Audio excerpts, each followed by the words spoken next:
Well, howdy, stranger. You John Wayne or something? No, it's just that I don't think I've seen you for like 5 minutes in the past week. It's been awesome. Wow. Really, BB Nate? Is that how you're going to play this? Yeah. It's all right. I know you miss me. It's okay. Yeah, he's like a stormtrooper. He's missing you so badly. Wow. Come on. That's all you got? That was good. At least you didn't Stormtrooper jokes All are At least you pretty didn't low. telegraph it. I didn't. That's true. Yeah. We'll explain what the heck we're talking about after these ads specifically chosen for you by... I don't know. I don't have any clue who's choosing them. This is Tatooine Sons. A Chuta, Star Wars, Marvel, DC, and Come on. Firefly fan. Ooh. Oh, BB Nate's got a Joss Whedon. He's like having a reaction over here. All right. Calm down. Yeah, anyway. It's all right. Thanks for tuning in this week. If you love the show and you want some really cool pop culture merch, go to our TeePublic link in the show notes. Browse our selection of non-Firefly merchandise, but we got pretty much everything else. I don't even know if TeePublic has Firefly merch. I guarantee you someone made something on there. There's a big cult following. Yeah, anyway. But what's cool is if you use our link, anything you purchase on our store, 100% of the proceeds will go to help a child living in poverty through One Child. So you get some cool merch and you get to help a kid along the way. It's a win-win. Just do it. Yeah. Thanks. It's true. All of it. What is the name of the Porg on the Millennium Falcon? Force is strong in my family. What do you think his name is? It's a big moment. I am a Jedi, like my father before me. Maybe Turbis? Do or do not. There is no try. Turbis? Pablo, if you're listening to this live stream, that Porg's name is now Turbis. It's a good Star Wars name. We're not done yet. These guys recorded an awesome podcast called Tatooine Sons. Everybody was lit. Physics is a good teacher, but this is a little bit Nobel Prize winning professor. He's very smart, and that's the problem. He talks very quickly, and he doesn't dumb stuff down for us stupid college kids. So You'll just have to figure it out. Welcome to Tatooine Sons, a pop culture podcast. We believe that pop culture is the mythology of this generation and that there is a story written on our souls, that these myths speak to that story, and that is why we talk about Star Wars and Marvel and DC and other movies and a bunch of other stuff that we talk about. I am David. Hi, Dad. Hi, Daddy. I am the daddy. All right. wow, that's Daddy. well. All right, thanks. Okay. That was cool. I am joined by a couple. Change it up. There we go. I'm joined by a couple of really amazing sons. Sam, how you doing today? I'm busy, but I'm good. All right, awesome. What are you talking about? What if?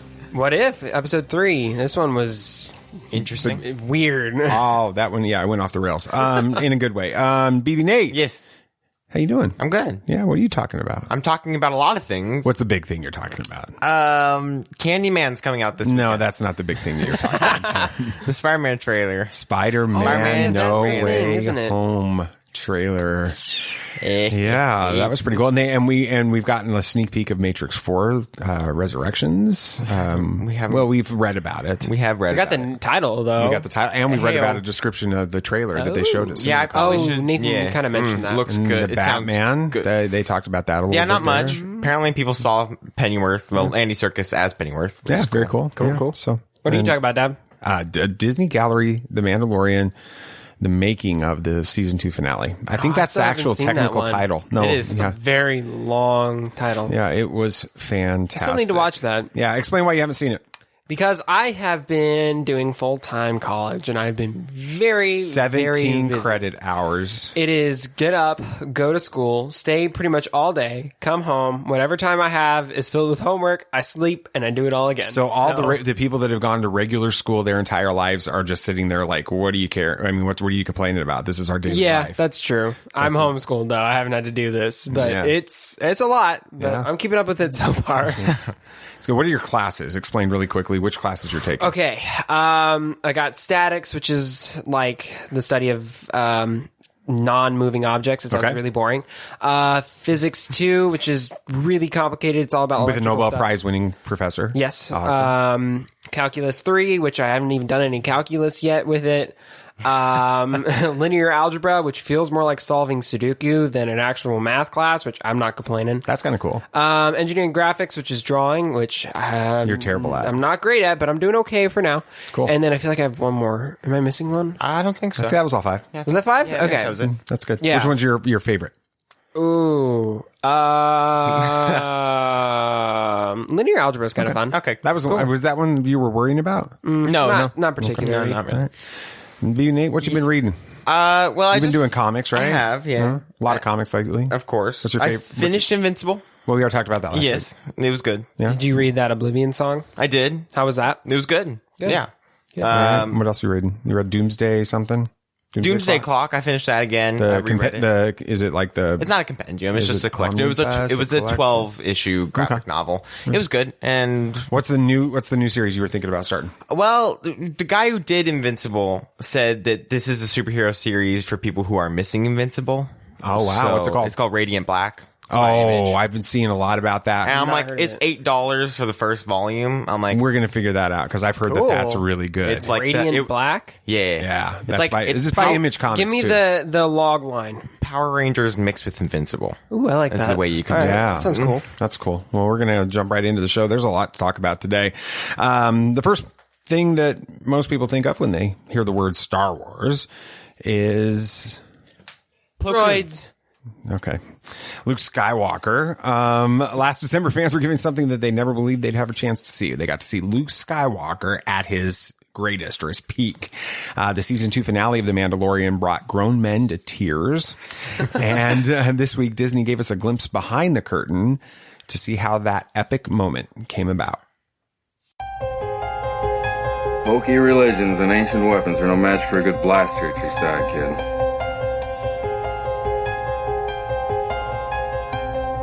Rebellions are built on hope. Force is with me, and I am with the Force.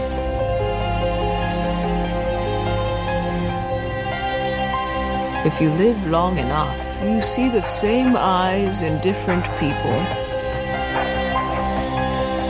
Luke Skywalker in the finale of season 2. Who would I'm gonna let Samuel the Hutt answer this one. Ooh, interesting question. My knee-jerk response would be Boba Fett, but he's already in there. So, we already got Ahsoka. Ezra. Yeah, I think that's what you would have said. Yeah. I think we talked about that when this episode came out. What about you, Dad? I don't think I'm you can. interested to hear that. I don't think you can do that. Let's talk about this. It's just wrong. You know, this is it's funny how much nostalgia you can get watching a documentary about the making Right? of a TV show. But there was a lot for me watching it that just was really cool. Now, Samuel the Hutt, you have not had a chance to watch this No, yet. but interestingly, when I was at Savannah's for her birthday, her grandparents put on the last 2 episodes of season 2 of Oh, The okay. Mandalorian. Well, So I that's kind of got because to see the episode. This girl's a keeper if her grandparents are watching the Mandalorian reruns. They were also watching Lois and Clark? Wow. Yeah, they were watching that. That is a throwback. No, the new one. The new one? Superman and Lois. That's Oh, it. okay. Yeah, Because they were Lois watching and that. Clark All right. was a TV No. show. Okay, yeah, that was Dean Anyway, sorry. Kane. That was like in the 90s. It was weird. Yeah, and Sorry. Anyway, yes, I saw the episode Terry recently, Hatcher, but I not think, was in the documentary. Nate, what'd you think about that I enjoyed episode? it. It was really cool just to hear about everything that they were doing and how they figured it out. It felt kind of like Luke Skywalker, the episode, more than making the last that's what it was. It wasn't making season 2 finale. It was Luke Skywalker. Well, that was the big. It was, but I kind of like to see the other stuff that they did. But it was really interesting to see everything that they were talking about and just kind of how it impacted so many people. And also, the code name for Luke Skywalker that they kept saying, it was actually in the script and everything on set. we're not going to we'll talk about that in a second. Okay. Yeah. Go ahead. Well, I didn't know. Why are you stepping on my show notes, I'm not. bro? Okay. So I want to give a shout out. Well, before we do that, Samuel the Hutt. It's been almost 9 months since that episode came Really? out. It's been that long? Dang. Thoughts on that episode now that you've had a chance to kind of let it set for a while?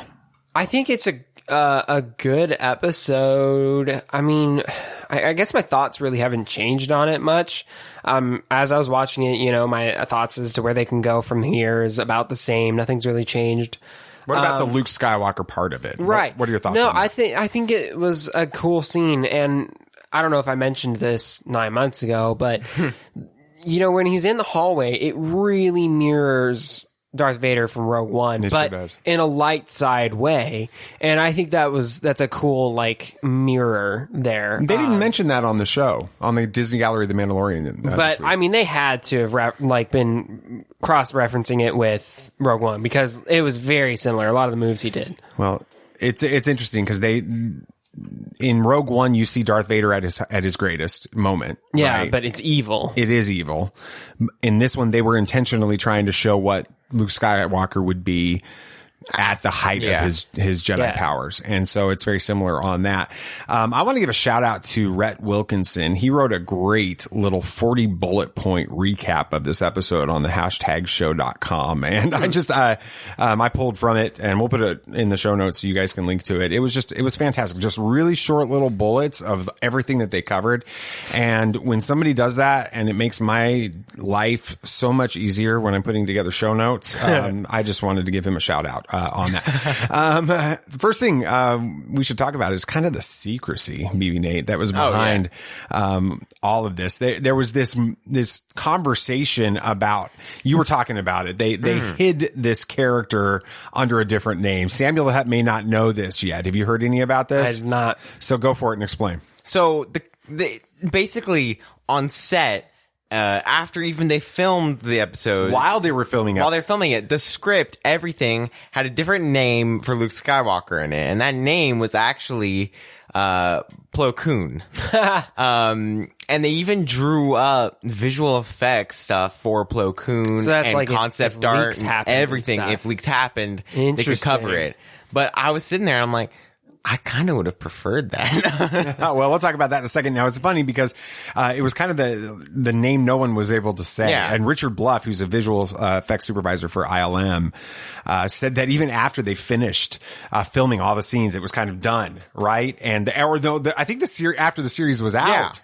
With it, the episode had released and everything, they still were like afraid to say the words Luke Skywalker when they talked about this episode. They kept trying to use the code names to refer to him. That's funny. Sam, do you have any clue? Going into this episode, did you have any clue that Luke Skywalker was going to be appearing in that episode? No clue whatsoever. I mean, there were a lot of I think rumors and stuff, but I was completely surprised when that. I mean, once the X-wing pulled up, I was like, oh, that's Luke. But I mean, up till that point, I had no clue. Was that when you realized it was Luke as well, BB Nate, or did it take you a little bit longer? I realized it was Luke, but I was hoping it wasn't. I'm like, it better be Ezra.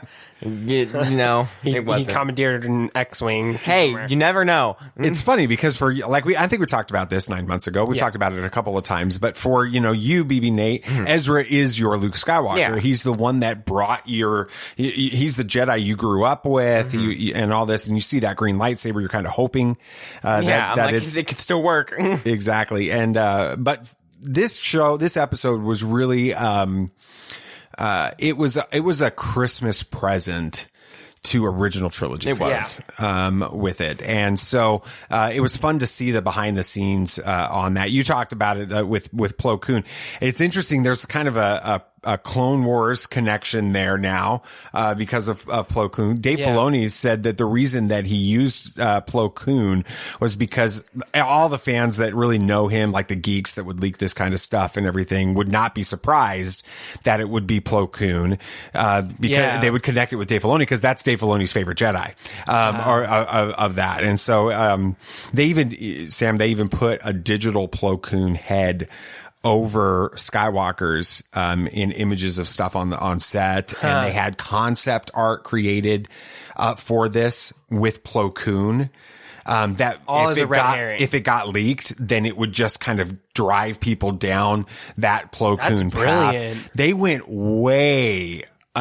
all the way in. Maybe that's what they're doing with No Way Home and Andrew Garfield and stuff. Yeah, maybe. Why do you think that there are some, BB Nate, you can maybe talk about this. Why do you think that people kind of think that this would have been better? I don't know. I mean, it just kind of seems like everything revolves around the Skywalkers. I mean, Star Wars is a bigger galaxy than that, and it goes to the whole it's a small galaxy thing that was being talked about in Bad Batch. But I really think that it would appeal more to Clone Wars and Rebels fans if they went with this path. But people like Mom would know who Plo Koon would be. It's true. People like Savannah would know who Plo Koon is. Yeah, she would. She's a huge Clone Wars fan, and so... Yeah. So, yeah. Yeah, I mean, I think what it comes down to is kind of what you said. Luke appeals to the original trilogy fans. Ezra kind of appeals to Nathan's age and my age, while Plo Koon, would appeal more towards the Clone Wars prequel era people. It's just dependent on what era you're from, really. There was this moment that they talked about. Richard Bluff, who was the same one that I was talking about earlier, from ILM. He was talking. He's one of the main talking heads, I guess, on the show this week. He said that when they were in editing of the scene there with Luke Skywalker at the end, that 6 out of the 7 people had tears in their eyes while they were watching Skywalker appear, and then it clicked. It hit him as the guy that's going to have to lead this team, that they had to go in and change Skywalker's face, and they couldn't blow it. They couldn't screw it up. How big of a deal was it to get that right? It is a very big deal, and I feel like for what it was fine, but there were complications with it, and it doesn't look as good as it could, as we've seen with the guy who was hired with Lucasfilm that did the deep fake. Yeah. But I mean, it's no clue from Tron Legacy. No. Okay, that was good for its time, though. But it was interesting to hear. You could tell he was actually terrified in that moment, because this is a big deal. You already brought Luke Skywalker into this. You can't go back now. So you have to figure out how to do this. And that was the biggest challenge. Yeah, no, I can imagine that being a really stressful thing. It's like, all right, you've got the main character of all of Star Wars. One of the most iconic characters in all of movie history. Top 5. Yeah. Oh, yeah. You say Luke Skywalker, people know who you're talking about. You got it. All right, great. Make him look young again. No pressure. Like, this is the big reveal 40 of years this later. season. Yeah. No pressure. Right. Everybody's going to be talking about this. Well, let's talk about Mark Hamill with this, and just kind of bringing in Luke Skywalker in this. They went to, it looks, from my understanding, if I'm correct me if I'm wrong, BB Nate, but Favreau and Filoni got in a car. Yeah, I'm pretty sure. And drove up to Mark Hamill's house to talk to him with about the script and this costume and Grogu in hand, and just drove up there. They drove up there, and they talked to him about it, and he went into his study and read the script while they're hanging out with his wife in the living room, kind of waiting for this to happen. With it, there's this anticipation of this. Now, of course, Mark said yes. His quote in this was, if they want me to do this, how can I say no? But he actually thought if they were ever going to bring back Luke Skywalker at this era of the Star Wars story, this time in the Star Wars story, that they were going to have to bring back a younger person to play the character, kind of like the Sebastian Stan and stuff. Yeah, that kind of thing. But then he was told by Favreau that the character would be de-aged, and like in the MCU movies, like in Ant-Man and stuff, which is interesting because Peyton Reed is the director of this, and he directed Ant-Man, and so and Ant-Man and Wasp, exactly. So they've done this. Do you think there was ever a doubt that Mark would say yes? No, this is the thing he goes to. He has fun with his job. So I mean, unless he had scheduling conflicts, there was no way he was going to say no. Yeah. I feel like if he had said no, they just would have offered him more money, and then he would eventually say yes. Like, I don't think Mark Hamill is hurt for any money though. Now they went in, they showed a lot of this, where they showed this other actor who's doing the physical stuff in like the hallway scenes, the battle scenes, and all of these things, which he's covered. His face is covered completely. You don't see because of the hood. His name is Max Lloyd Jones. He had a very similar body type to Luke's in Return of the Jedi. You're Max Lloyd Jones, okay? Okay. You find out that you've got a role of some sort, in The Mandalorian, which is, that's got to be awesome. Pretty cool as an actor, right? And then they pull you aside and they explain to you that you're going to be the body double for Luke freaking Skywalker. What do you say? What's the first word that comes out of your mouth? You sure? I need to go to my changing room real quick. Give me a sec. Are you sure you don't have the wrong person? Gosh, that would be like a fan's dream come true like that. That's insane. Yeah, it's cool. Now, I think it always had to be Luke Skywalker. I don't think that you could have brought in Plo Koon. I don't think you could have brought in Ezra. Those types of things would have been fine. And maybe because we're on this side of it, it would have felt like a letdown now. But I just think that at this point, if you're going to bring, and this is what Dave Filoni said at one point in this, I think he said where there's only one Jedi that you could entrust Grogu to. The only one in the storyline. Species, and Mark Hamill also said that. So. And he's the only one that's ever interacted with that species that in live Ezra action. messed with him a little bit. Yeah. In the temple. But yeah, I think it's cool. Now, there was this moment where they talked about John Williams' score. So that's the only time. I don't know if you noticed this, Sam. You're a big soundtracks and audio score guy. You love those things. Did you know that this is the only time any John Williams themes have been used in The Mandalorian were in those scenes with Luke Skywalker? I did not know that. That's interesting. So, like, the Force theme and stuff hadn't been used at all? Never. Really? At all. Ludwig Göransson never used any of those themes. They saved it for this moment. Wow. Okay. I mean, I did notice how, like, the soundtrack is unlike anything we've ever heard in Star Wars yet. It still works, but I didn't know that was the only Star Wars, like, original Star Wars thing in the show. Yeah, it was cool. They talked a lot about the technology, obviously de-aging him. In reality, there was like 15 minutes where they're going through all the technology stuff and they're talking about deep fake, like they were going to use deep fake and they're showing deep fake stuff. We tried really hard. And then they're like, and then we just decided it wasn't working for us. So we went with the de-aging technology that we used on Ant-Man and Wasp and the MCU and stuff like that. They just, honestly, they couldn't make deep fake work. Now, since then, Lucasfilm has hired the YouTuber Shamuk, who is the one that actually took those scenes from The Mandalorian and made a deepfake version of them with Mark Hamill's face that looks so much better. Okay, but you've got to account for the fact that he was working off an already de-aged Luke. Well, they could have done that, though. I mean, how hard could it have been for them to take it that next level? They were like... Okay, fair enough. I see where you're coming from. Because they locked a guy in a room to do this deepfake stuff. And he was still able to do, I mean, we saw tests with it and it just didn't look the same as this guy who did it on his computer. I mean, it shows, and it's not like this guy had a lot of time. I mean, they gave that guy in his free time. It was a little pet project. It was a project. That guy was getting paid for it. So, all right.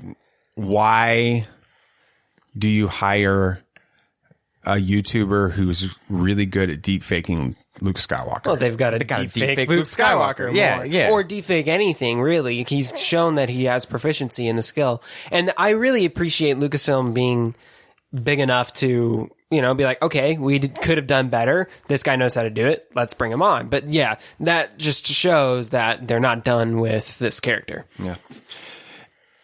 In the end, like I said, this is a Christmas gift last year to kind of what I would call the OTOGs, right? The original trilogy, original gangsters, Luke Skywalker, Star Wars fans.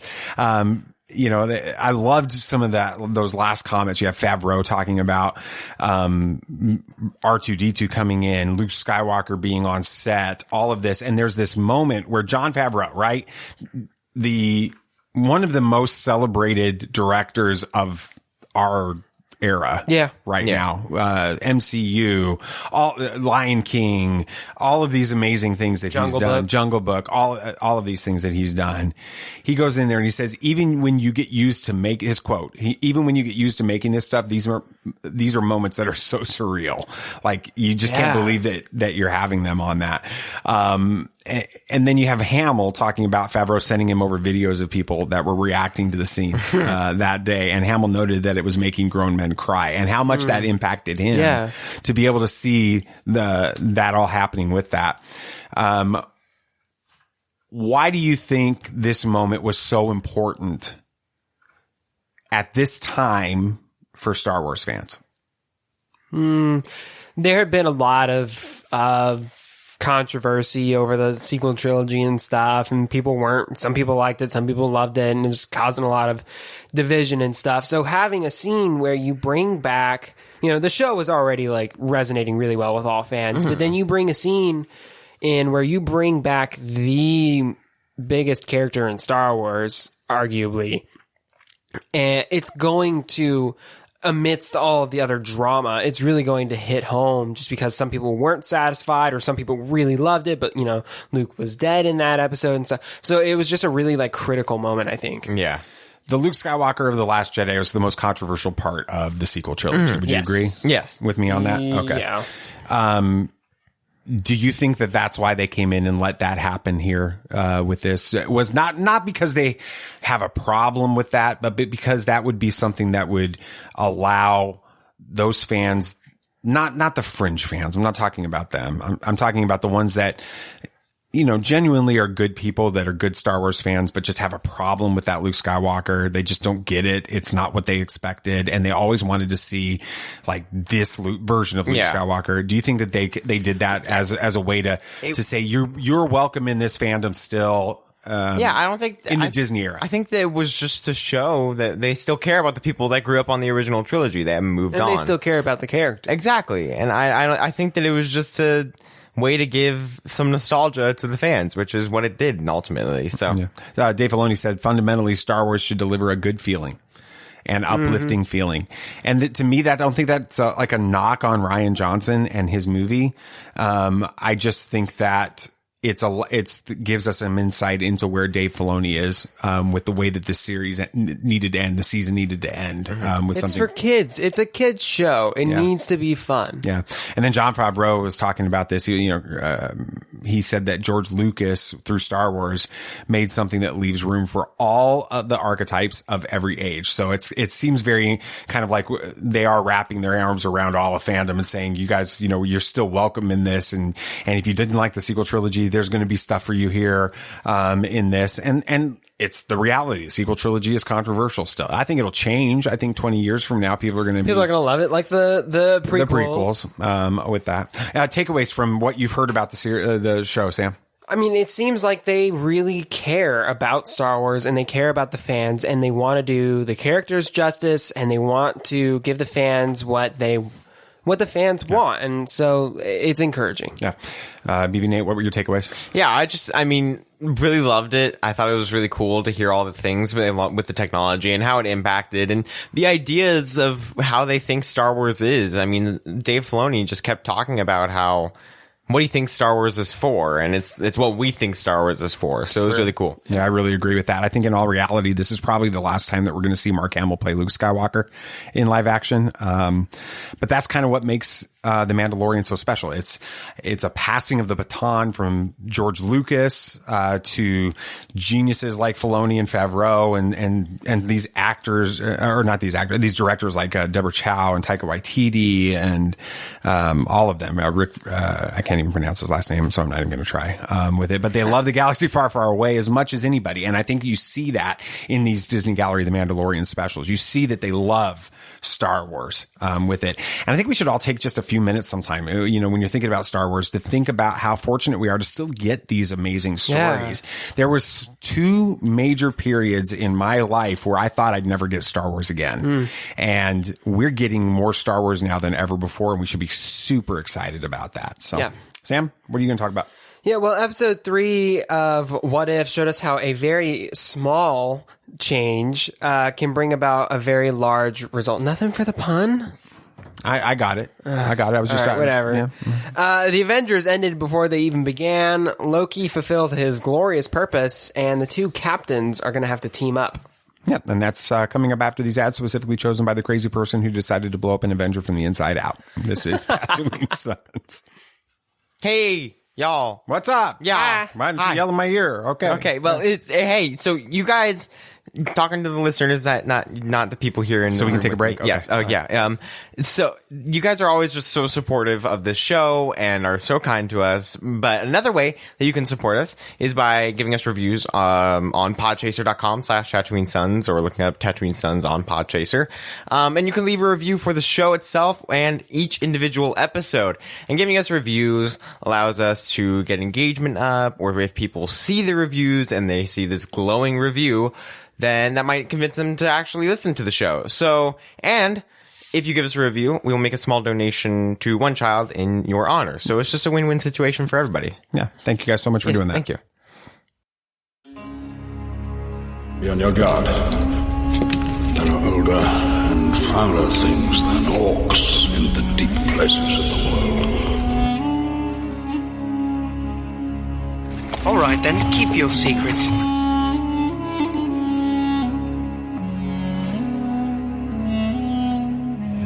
coming to us is as the footsteps of doom.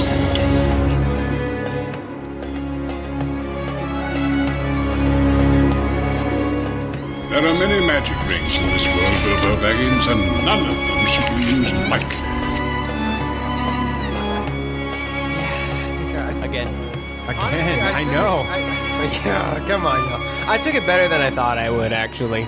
I mean, they really didn't waste any time getting this episode started. No. Though. Like, so, we see Natasha giving him that antidote that was supposed to help him in Iron Man 2, but it ended up killing him. You seemed pretty shocked there, Dad. I had no clue that was coming. What were your thoughts when that happened?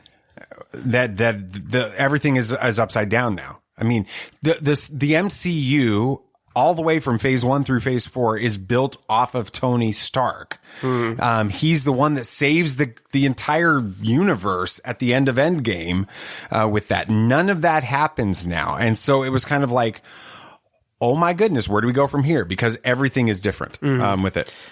Nate, what did you think? Yeah, I mean, it kind of just, it started with that, and it's like, okay, this kind of sets the tone of all right, it's on. Yeah, like, Yeah. okay, we're going. I mean, it really didn't stop from there. I mean, the next scene was, is in New Mexico, right? And there's Thor's hammer, which I didn't realize that all of these moments were kind of happening at the same time. Yeah. Or near the same time. Yeah, they're calling that, I've heard some other shows call that like Nick Fury's biggest week or whatever. Yeah, because he just hops from one thing to another. Because apparently this has been well known for a while that I'd never heard about. I didn't realize this either. That Iron Man 2, Hulk, and Thor are all happening basically simultaneously. Wow.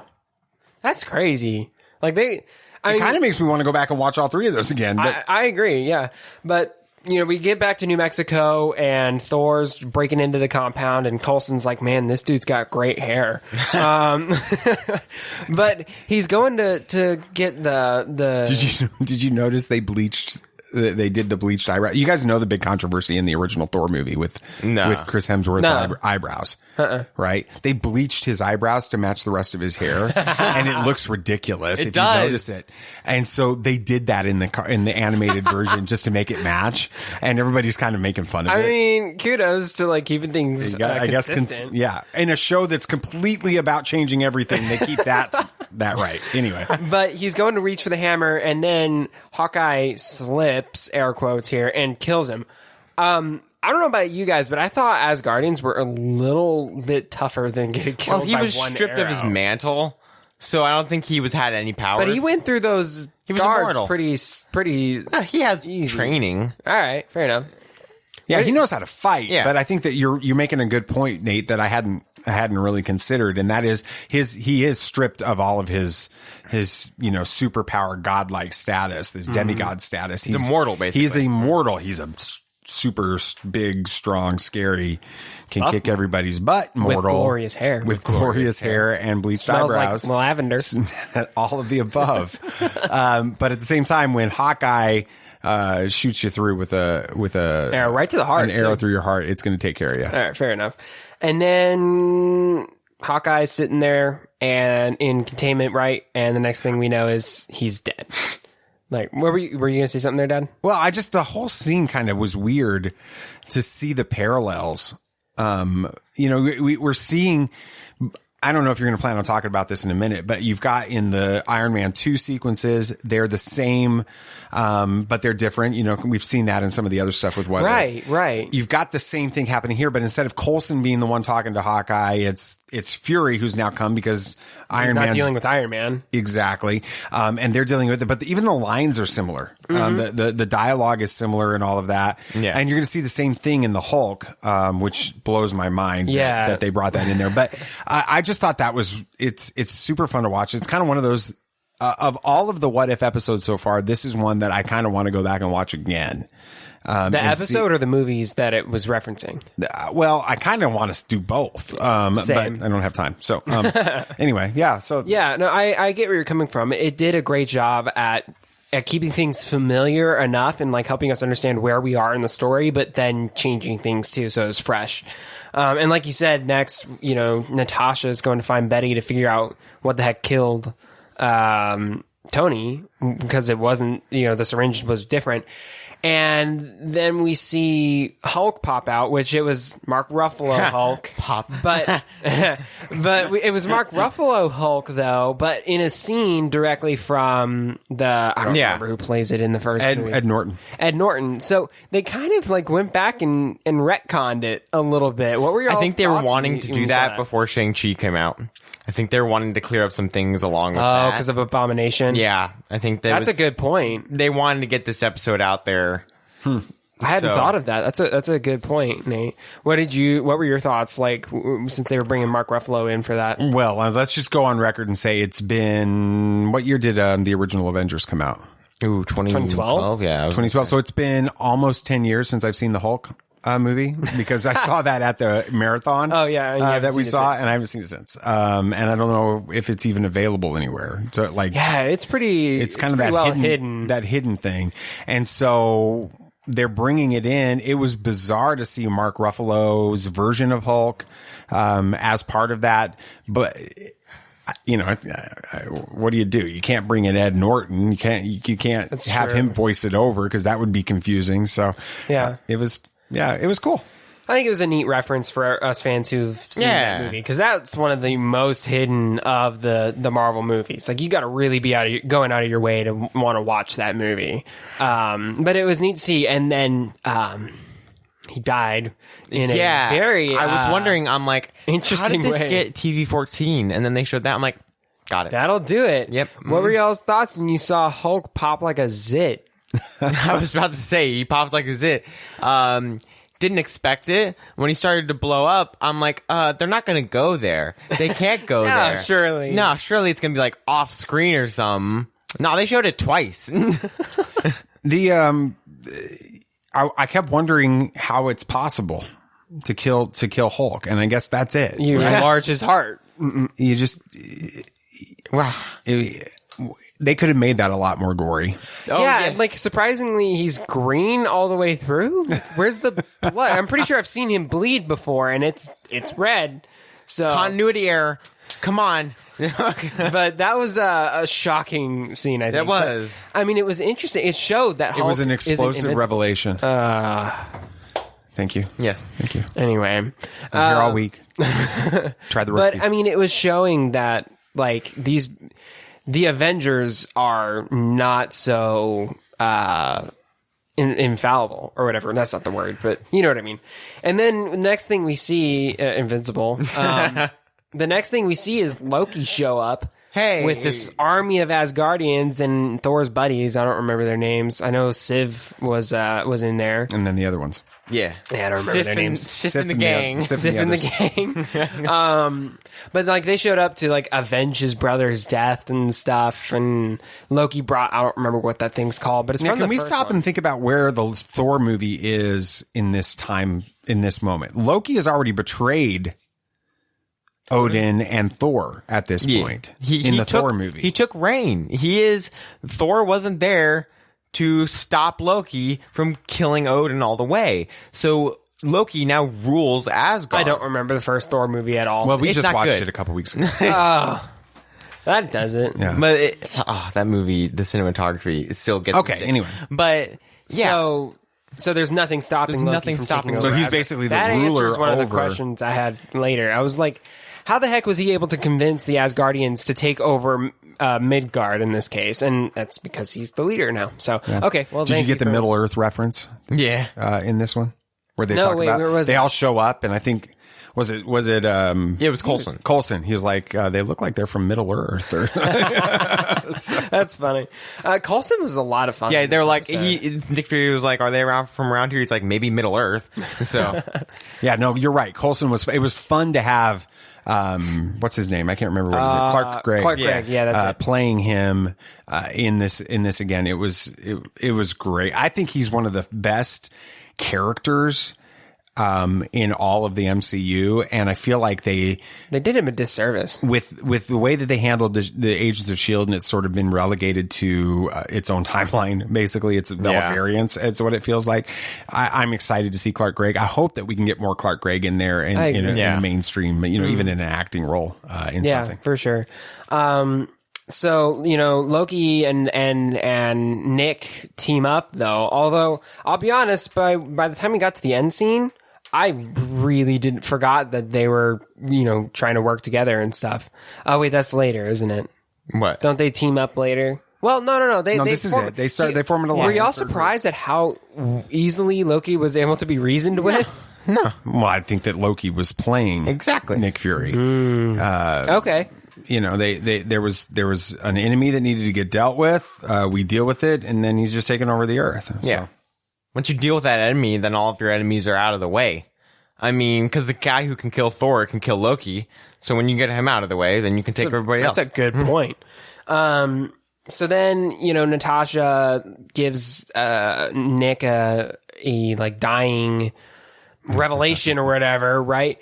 And honestly, I didn't think Natasha was going to die this episode. She seemed like the one Avenger that was going to maybe make it, but then she was dead too. And you thought for a second that it was Ghost, right? No, I never thought it was Ghost. I did. He did. Because it makes sense. No, because they were invisible and stuff. Yeah, I was confused too. No, I just knew when she started saying it's all about hope, then that was bringing Hope Van Dyne in. Yeah, now, exactly. That's why I thought it was Ghost. But this is really interesting, guys. I don't know if you guys remember this or realize this, but in the original Marvel comics and stuff like that, Hope is one of the original Avengers with this. And so her being sort of an Avenger, she's working with S.H.I.E.L.D. She seems to be Nick Fury's right hand before Black Widow, before Natasha was recruited. All of that is really a throwback to the original comic book versions of the Avengers, because she's one of the originals. Yeah. I mean, what happened in this, the big what if of this episode was, what if Hope had joined S.H.I.E.L.D. and was actually was in place of Natasha when they were escorting that nuclear reactor or nuclear engineer when they got attacked by the Winter Soldier. Yeah. So does that mean that the Winter Soldier, that Bucky is the one that kills Hope? Is that what we that's what happened in this. That's just nuts, man. All because it was Hope and not Natasha. Natasha. All of what happened in this episode changed, right? And we learned that the one in charge of all this was actually a deranged Hank Pym. Yeah. He went like nuts because he didn't have his wife at this point, and his daughter was about the only thing holding him, keeping him sane. Now she's gone, and the only person he can blame is Nick at this point, right? What were y'all's thoughts when there was that revelation that Hank was behind it all? I don't know. I thought it was kind of cool. I enjoyed it. I mean, it's cool seeing this guy who is a good guy in Ant-Man and Ant-Man and Wasp turn into a completely deranged lunatic.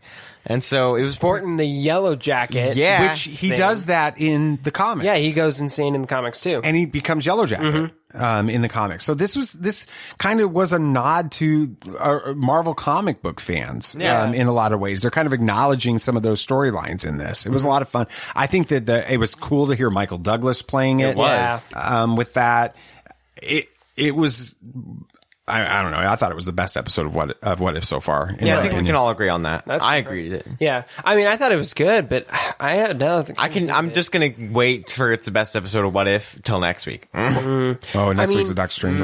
This episode, it was funny because last week I was all like, man, all of these What Ifs have been showing a better timeline than the original, and then this one comes along, and this one felt much more similar to a classic What If story. One tiny thing changed. It's not Carter becoming Captain America. That's a big deal. One little thing in the background changed, and we see all these negative repercussions happening. What were y'all's thoughts? Is that part of the reason why you think it might be the best one so far, or is it the comic references that you like so much, Dad? Oh, I think it was the best one because it was the most radically different. Yeah. With that. I mean, last week you had Thanos being a good guy. That's pretty radical. You're right. Too. Okay, but I mean, as far as watching the original MCU Phase 1 films, you're getting nods to 3 of those films. You're getting a nod to a Phase 2 film with the Winter Soldier and the conversations with Natasha and that type of situation. Phase 3 with Ant-Man. You're getting Phase 3 with Ant-Man. Ant-Man and Wasp. All of those are being shown to have been impacted by this one What If moment with that. And I think that kind of ties into some of the Loki stuff and just trying to understand how things can go so different. And, can we have a dad moment for just a second? Sure. We never know what those little choices that we make, how they can impact so much more of our lives, guys. You think it's a little thing. It's a little compromise. It's a little choice. It's not a big deal, but it can lead down a path to a lot of other things. So, you good? My phone's going off. No big deal? I thought it was always on silent. Yeah, okay, no big deal. But I think that's a great lesson for you guys and for all of us, really, to think about is small little choices in the past. And really the choice wasn't the moment with the nuclear scientist. It was the relationship between Hank and Hope and Hope's decision to go join S.H.I.E.L.D. that set this all in motion with it. And it's an important lesson. What do you think about the whole thing? Oh, I thought it was a fantastic episode. I'm excited to see where they're going. I think it's going to play in. We got kind of a plot for the last episode in this season. I don't know. Did I tell you what it is, Dad? I told Sammy. I don't think so. Basically, there's a Vision who merged with Ultron's conscious and became Infinite Ultron.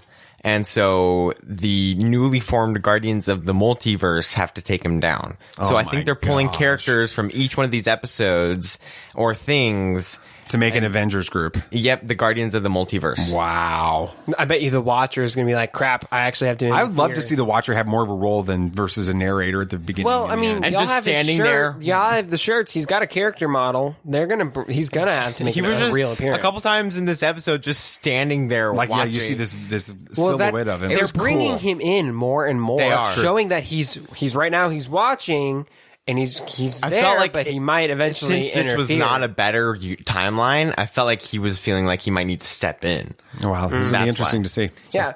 Well, this week's episode was a little bit more depressing than the previous two, but it was still no less fun. So far, the series has been very entertaining and is yet another great addition to the MCU TV show lineup. Make sure you watch next week to see what's in store. But Nate, what's going on in movies? Not much. It's been pretty boring. Not much has been going on. Thanks, bud. But what I'm going to be talking about, we're going to be reviewing Reminiscence. Sorry for the spoilers, Sammy. It's and all right, everybody I'll listening. I'm talking about a movie I really don't want to go to. And I actually think that's about it. Yeah. Okay, cool. Okay, yep. Let's move on. Oh, wait. There was a Spider-Man trailer. Oh. Yeah, I think that might be it. We should probably talk about that, too. And that's coming up after these ads specifically chosen so you don't say his name. Don't do it. Really, seriously, don't do it. You can say it, you just can't say it 3 times in a row. This is Tatooine Sons. All right, Sam, so name something that costs $1.30. Tic Tacs. Tic Tacs. Nathan, something that costs $1.30. $1.30. I don't know. Like 130 pennies. Exactly. Yes, 130 pennies. I don't think you can get a bottle of Coke for $1.30 now. No. Can you? No. Mm-mm. Did you know that for $1.30 per day, you can actually change someone's life.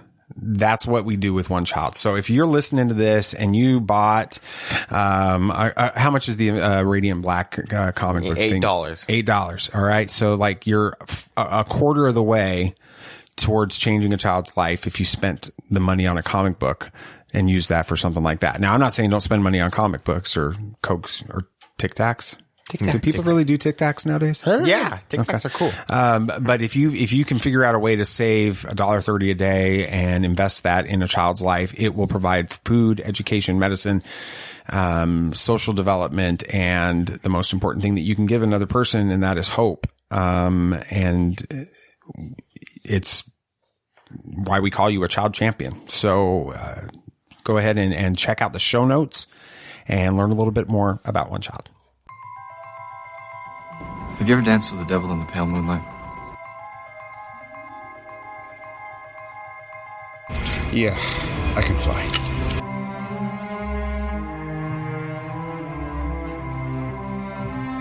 I'm here to fight for truth and justice in the American way. The people in this room, which one is A, wearing a spangly outfit, and B, not of use? There's only one God, man. And I'm pretty sure he doesn't dress like that. That man has no limits. When you guys thought about watching the leaked version of the trailer? No. Half a second, yeah. No, didn't even But then I saw a screenshot of it, and I'm like, wow, the quality's horrible. I'll just wait. It was definitely worth watching on a big TV and that kind of thing. We need to watch it a few more times. Pastor Stewart. I've watched it 6 times already. Have you? Wow. Read? So Pastor Stewart, I don't know if I told you this, Sam, but Stewart on Wednesday night, I was at church. Okay. And he comes up to me and like the first words out of his mouth were like, dude, Spider-Man. And then he was like, we watched it 8 times last night. We're going through it frame by frame.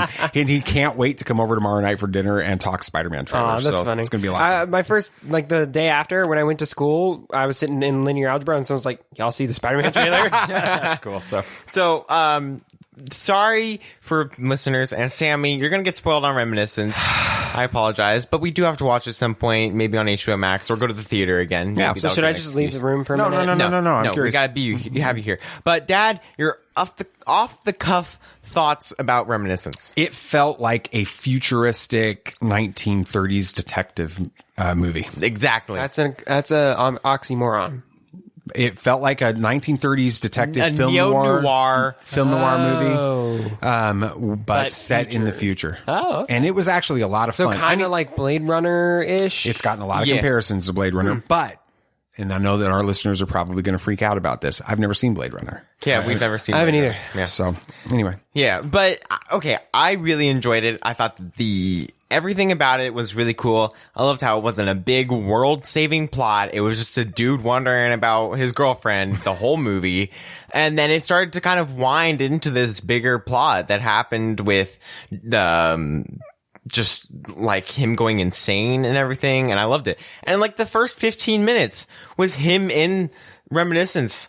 Like, I didn't expect that. It was just a lot of cool things that happened. Him in Reminiscence. You remember that? Like the first 15 minutes of the movie was him like in the past. Oh yeah. Okay. Yeah. I love that. I thought that you bring up a really good point that I hadn't actually considered with it. This is a apocalyptic scenario in this movie. The world is like flooded. The ice caps have it's a terrifying, world ending type scenario. And that's not the plot of the movie. No, it's just the setting. It's just the setting. They don't ever address it. They don't ever talk about why it happened. They don't ever talk about what's going to happen as a result of it. And there's just there. And this isn't about trying to fix it. No, that was actually kind of cool.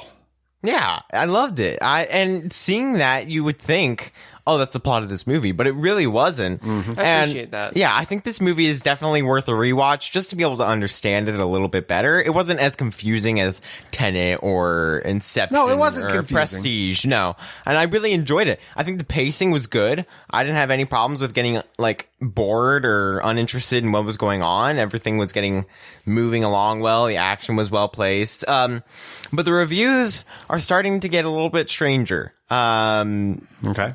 critics are down even more, down to the 30s, lower 30s. And on audience for Rotten Tomatoes, it's at 40%. And we're kind of wondering why. And like even IMDb, it's at 5.9 stars. So it's gone down there too. So I was reading, and a lot of people are hating on it from the audience because it was too boring and too confusing. So I'm thinking we may have another Wonder Woman 84 on our hands because of the simultaneous HBO Max release. This isn't a movie that you get to watch on your TV the first time. You can't be on your phone. You cannot be on your phone, especially in this movie. Everything that was hinted at the beginning and the plot lines that were going, it's necessary to pay attention to this movie. And I'm not saying it was a movie that needed to be in the theater. Like, you don't need to go. It's not a big, epic type movie that you have to see on the screen. But you have to give it your attention. Yeah, you have to give it your full attention. So, yeah, I mean, and all the good reviews are saying how they either saw it in the theater or were like super involved in it. And so I think that was like the main cause of it. That's a really good point. Yeah, I'm willing to watch it again. You haven't spoiled me on anything. I've been trying. So we can move along and we can watch it. I want to watch it. Yeah. So movies we may or may not see this weekend. There's actually only one movie coming out this weekend, but we'll talk a lot about it. Don't say his name. Candyman. Don't say it again. It was please don't say it a third time. Okay, well, it was a very popular horror series that actually spawned in the 1990s, kind of a cult following that was really big. The first movie, huge. Oh, it was a whole series of movies. Yeah, it was like I think 3 movies. Okay. The first movie was praised for how kind of just twisty it was, and kind of how it was like an urban legend, and it was just like a single person following it and everything. And I heard that it was really good. But the new movie is kind of a sequel, kind of a reboot, kind of maybe anything. It's hard. Like they don't say it's a sequel, but they say it's a reboot, and it's weird. Apparently it ties to the original one too, but it's a whole new thing. I don't get it. But it's multiverse. Yeah, Omniverse. It's part of the Omniverse. The CCU, the Candyman Cinematic Universe. But Candyman sits at a nice high 86% from critics on Rotten Tomatoes right now. One of them is the Candyman bolsters an already robust mythos with formidable possibility, even though it feels like a film hell-bent on stuffing all its ideas in one place, potentially to offset an inability to generate another sequel. That's from Ion Cinema. It's kind of like it was good, mediocre review. This next one, it's easy to shock viewers with splatter, but the old gut and run gets awfully boring awfully fast. Far better is a slow creep, the horror that teases and then threatens. And that is from the New York Times. Wow. So which one is this? Is this gut and run or tease and it's scare? Very gut and run. Like, I've heard it is horribly violent. One of the most violent movies that's come out in recent years. Okay. Ew. So, and people are just, that's not what the movie was. It's rated R and it should be. Yeah, like the original movie wasn't that. It wasn't all for violence. It was more really psychological. Oh my gosh, yes, that's all the movie was. So that's another thing that's like people are not enjoying about it. Candyman sits at a nice 6.5 on IMDb right now. So that's it's kind of average. It's not great, but it's not. It's a terrible. passing And grade. so we're not seeing that this weekend, though, right? No, we're not seeing it. This is a review from an audience member. This movie starts amazing, but begins to fall apart in the third act. Acting is amazing. The talents are perfect for the roles, but what really drags the movie down is 2 things: political correctness and the storyline. The storyline is very busy. Many things are happening at once. Viewers are bombarded with revelation after revelation, storylines that are all over the place in the third act, and you will need to pay close attention. Remember the original movie for things to make sense for anyone, even though this is kind of a reboot, which is what they said. Personally, when it comes to entertainment, I prefer to leave political opinions and current views out of it. The movie at some point relies heavily on race to deliver ideas and storylines, which I understand is a part of the original movie, but here it is taken to a whole new level. The original just maybe somebody that's a little bit more sensitive. Yeah, to that it's true, but I'm seeing that in a lot of reviews as well. Yeah, the original movie dealt with that, but it was in kind of a really offhand way. It wasn't the main thing. It wasn't the thing that drove the story. I mean, there are movies where that is the main plot, such as movies where it deals with like Malcolm X and stuff. Yeah, Green Book. At that point, a Green Book. At that point, go for it. Yeah. if it needs to be a subplot, leave it as a subplot. Well, again, we haven't seen the original movie, so we don't know whether or not that was a part of that storyline in the past. No, so. but yeah, so we're not going to see this movie. I think that's kind of just gathered. No. I have no desire to see this movie. Okay. Nope. Cool. But the next, can we talk about something else? Yeah. So I think that's about it for my segment. No. What else? Is there something else coming out? Doc. So Matrix got a title. Yeah. Matrix Resurrection. I want to talk Spider-Man. Let's go. Okay. Oh yeah. So what are your thoughts about the trailer? What did you think? Well, like, what was the big things that stood out to you? I mean, I'm going to be really blunt here. I loved it, but I feel like it came out a few months too late. The hype was way too high. They should have just released it. So, I mean, it kind of has broken all trailer records of all time. So, okay, the hype lived up. I stand corrected. Well, I think that has to do with a couple things. Now, when I first watched it, there wasn't anything for me that was revolutionary information. No, like, I mean, the Doc Ock thing, we knew about that months ago. I knew Green Goblin was I don't know how you knew. Every video I've seen is like, that's a big revelation. Yeah, I hadn't wasn't heard even of the Green rumored. Goblin thing. That's not true. That's I what had never heard of it. I've heard of the Doc Ock and Electro, but that's it. I have heard that Willem Dafoe was coming back to play Green Goblin in this. With you dreamt it. No, I didn't. I've read it. It wasn't a surprise when the pumpkin bomb showed up. It definitely wasn't a surprise when Alfred Molina showed up, because he went out and did a whole interview talking about having been in this and got in trouble for kept it. secret. Alfred Molina, Doc Ock. Oh, okay. Yeah. With it, I think that the first viewing was kind of like, okay, that's cool. This is where we're going. I was watching it again a couple of times. The Doctor Strange thing has got me a little bit puzzled. Yeah. Same. And there's a lot more multiverse stuff happening that I didn't catch on the first viewing with it. And so I'm excited about it. Yeah. Okay. So I'm going to go through the confirmed or potential cameos that were shown in this trailer. Of course, we had Doc Ock. We finally saw him. We saw him was cool. with his tentacles red, which means that the tentacles are controlling him, which means that he's taking place right after he dies in Spider-Man 2, which we will have to watch sometime. We're rewatching all of the Spider-Man movies, of course. So we'll have to see that. And even Alfred Molina said that it's going to take place. He's like right after he drowns in the river. So he's like taken out of that moment. Green Goblin was, of course, confirmed. Everybody's a little confused about that one, how that's going to work out, but everybody's Green Goblin, it's who excited. cares? It's Willem Dafoe, Green Goblin. Everybody's excited. Like, why would you complain about that? Electro, maybe. The lighting was yellow. But it's yellow in the comics. It is. Yellow in the I'm comics. hoping they kind of retcon from Spider-Man 2. Everybody's wanting him to see him in the yellow and green outfit, like the classy. But not like straight from the comics with the big star. But I just don't want to see I want him. the big star. I want a comic accurate suit. Give me Vision on Halloween in WandaVision. Yes, do that. Level suit. But please don't give me a comb over.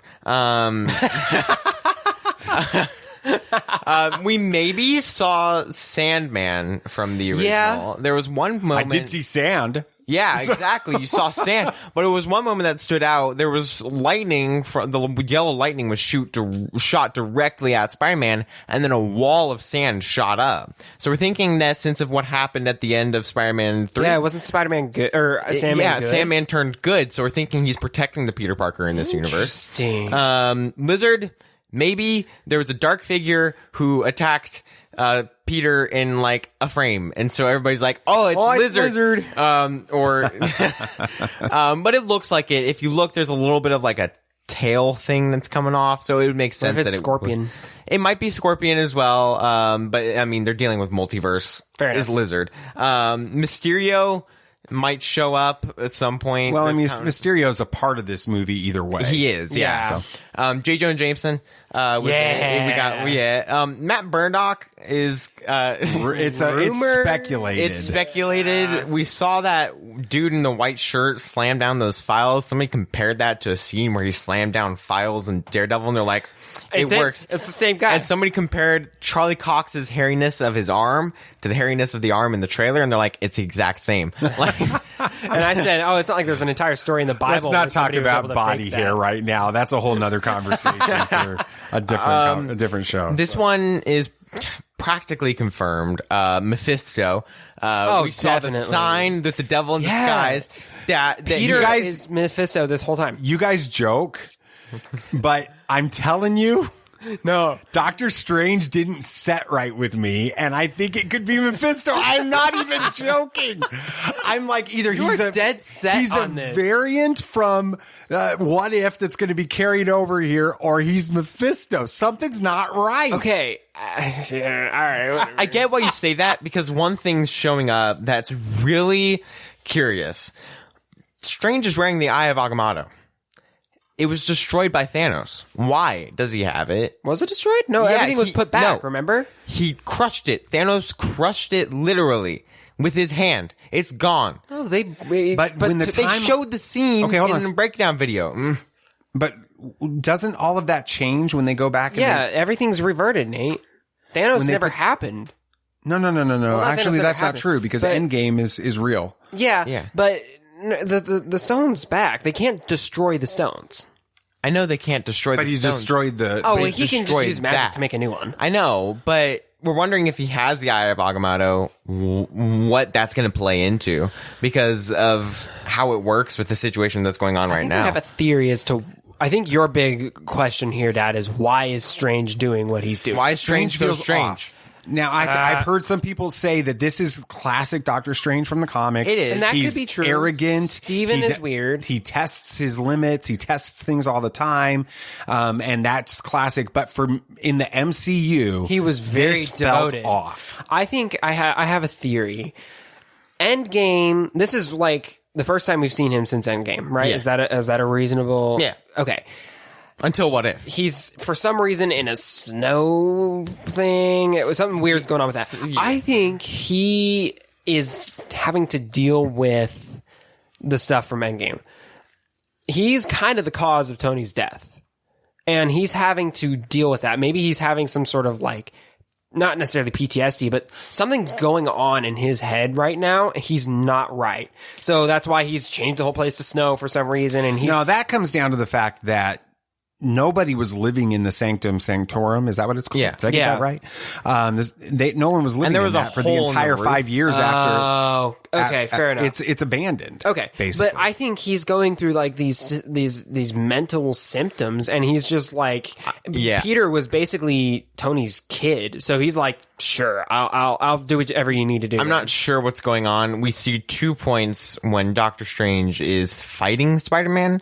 Wait, what? One point when he puts Spider-Man in the mirror dimension, and we see him falling through those holes. They were we can I thought he was saving We can them. see Doctor Strange chasing him. Yeah, I instead. think he's trying to save him because he's falling in a Okay, well then how do you multiverse hole. explain him punching Spider-Man out into the astral version?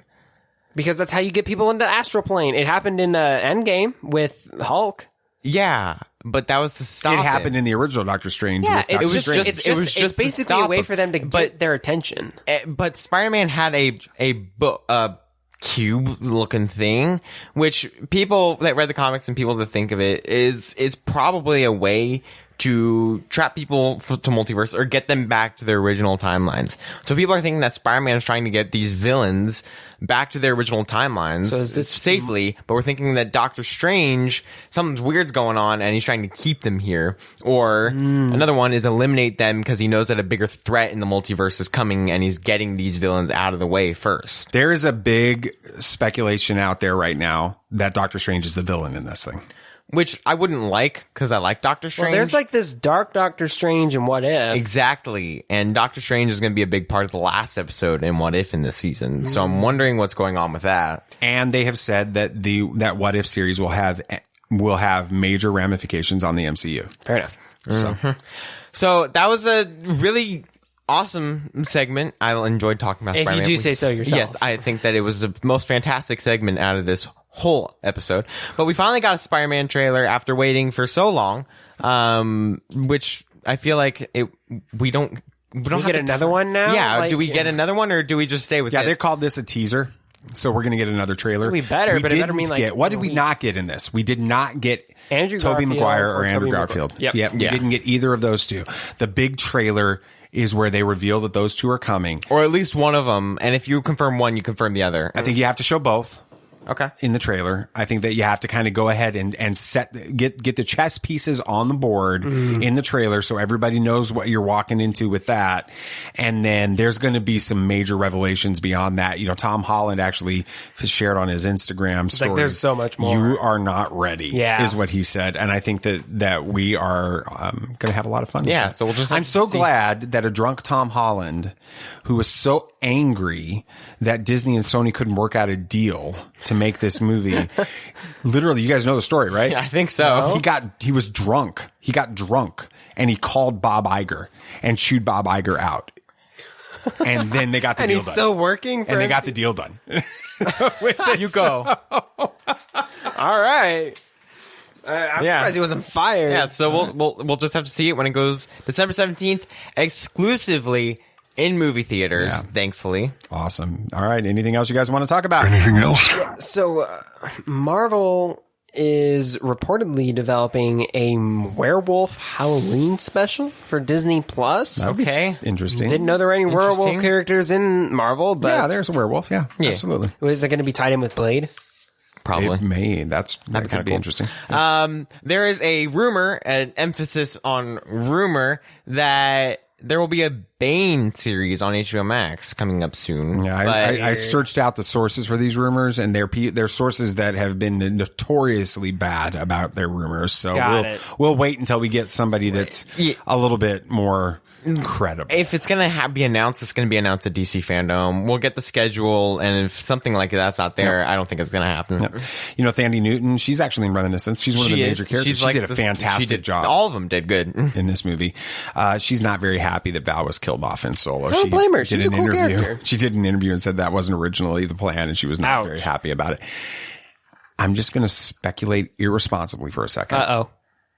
With Crimson Reign comic book series coming, Solo 2, and the rumors about something Solo related coming down the pike, I could see why Thandie Newton might start having interviews saying how she's upset that she isn't in Solo good point. anymore. Maybe that's what's going on here. All right. Well, thanks for listening to Tatooine Sons, a pop culture podcast. Yeah, and if you had a good time listening, it would be really cool if you could share this with your friends. Yeah, please share it. Please. Facebook, Twitter, Instagram, smoke us signals, whatever. Yeah. And speaking of Facebook and Twitter and Instagram. Well, you share it on those is what I'm saying. Right. But follow us on them while you're at it too. It's at Tatooine Sons. Also, we got a discussion group on Facebook, which is pretty cool. You can hang out with other fans. So be sure to do that to keep up with everything that's going on. Yeah. And you can also check out TatooineSons.com if you want back episodes or anything like that. Don't forget to follow the show on your favorite podcast app so you don't miss an episode. And remember that if you drop us a review on Podchaser, we are going to make a donation in your honor to one child, and it's going to help a child living in extreme poverty. So next week, any movies coming out next week, BB Nate? No. Shang-Chi? Yeah. Yeah, I guess we'll talk about Shang-Chi next week. I guess. Is that coming out next week? Absolutely. Dang. Sam, what are you talking about next week? What if episode 4? It's going to be Doctor Strange related. Is it? Oh. I'm pretty sure. Doctor Strange fighting Dark Doctor Strange. Nice. I'm wondering if we're setting up something for No Way Home. I'm just going to say it. Maybe it's Dark Doctor Strange is Mephisto. And we are going to try to take some time. Maybe have to do it tomorrow because of Sam's amazing school schedule. It's so great. To do a breakdown or a viewing of Hidden Fortress and try to watch that so we can talk about the influences of Hidden Fortress on Star Wars in honor of Star Wars Visions coming out in just a few weeks. Very cool. I've always kind of wanted to watch a good classic samurai film. Yeah, Mom will end up going in the other room. Are you okay you think? With subtitles, Dad? For that one, sure. Well, you don't speak fluent Japanese now? I don't like, but I'm taking lessons. You are? No, I'm not. But if I... Duolingo. Anyway. All right. Anything else you guys would like to say? May the Force be with you. May the Force be with you. May the Force be with you, always. This party's over. I like that Wookiee. Don't get technical with me.